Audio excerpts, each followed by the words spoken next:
Ang aga nga namin umalis ng bahay palabas ng Maynila. Pupuntahan kasi namin yung puntod ni Mama. So dito na nga lang kami bumili ng bulaklak sa may entrance ng gate ng sementeryo.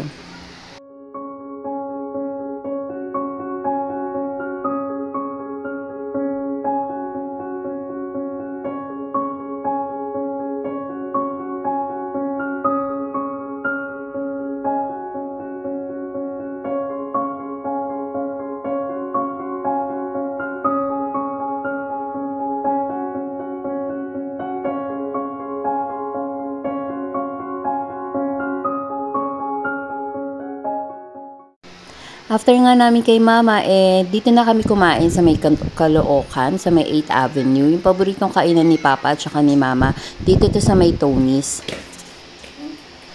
First time ko nga lang talaga makakakain dito kasi naalala ko, the last time na pumunta kami dito is nag-take out lang kami dahil sobrang daming pila, daming kumakain sa loob. Tapos, wala na rin ata nung kiyampong na gusto ko. Pagdating nga namin dito, dire-diretso kami ng kapatid ko sa CR dahil ihing-ihi naman na talaga ako.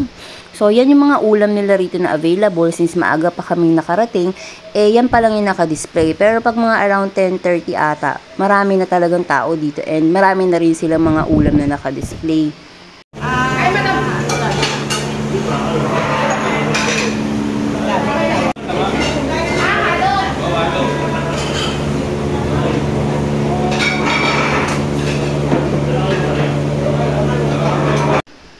So, dumating na nga yung mga order namin and actually si Papa talaga nag-order ng lahat ng mga yan dahil siya talaga yung nakakaalam kung ano yung mga masasarap na kainin dyan. Yung medyo dark na may sabaw, Goku daw ang tawag doon, pero mas nagustuhan ko tong yung nilaga nila. Sobrang sarap lalo na kung talagang kailangan mong umhigop ng mainit na sabaw. And syempre, yung favorite kong kiampong na at last matitikman ko na din.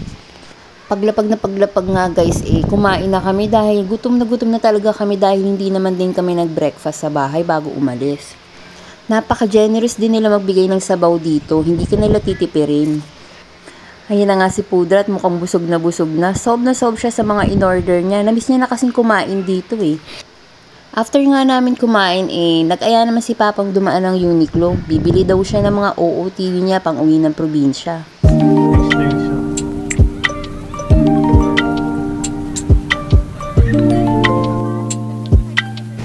Sobrang maulan talaga nung araw ng bumiyahe kami. Pero swerte naman, kada bababa kami ng sasakyan, natigil ang ulan.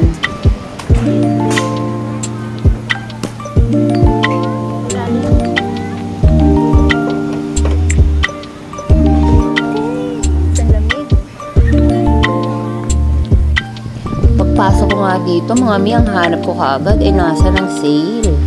Unang pumukaw ng mata ko itong napakagandang kulay pink na short. Pero syempre hindi yan sa akin dahil triple XL yan. Para yan sa asawa ko sana. Pero syempre nag-change ang mind ng lola nyo. Mahanap ako ng ibang kulay ng short at print para sa kanya. So ending nabilan ko rin siya ng 2 short and isang t-shirt. And syempre dahil magkatabi lang SNR at Uniqlo, nag-aya na rin si Pudrang dumaan ng SNR. May bibilin din ata siya na bibitbitin papuntang Bicol. And syempre, bilang nandito na din, tingin-tingin din tayo na kung ano yung mga nakasale at saka kung ano yung mga bagong dating ba nila.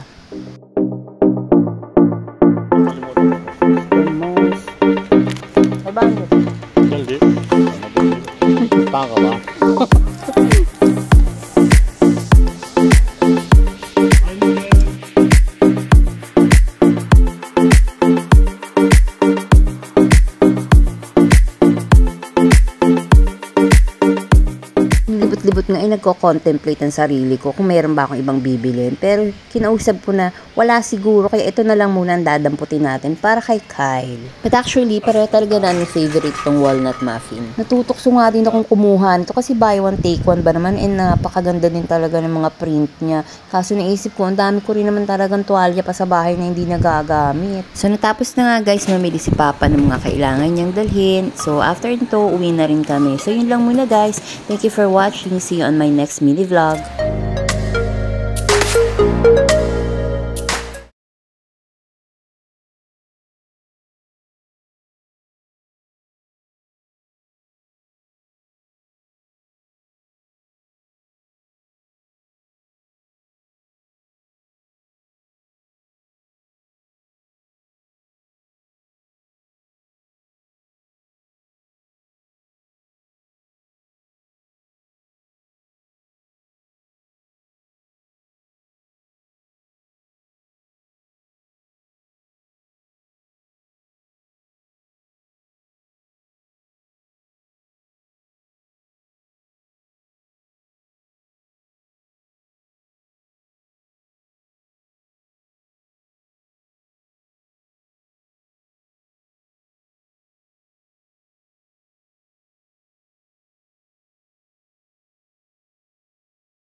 So, hanggang dito na lang muna. Salamat sa panonood. See you on my next mini vlog.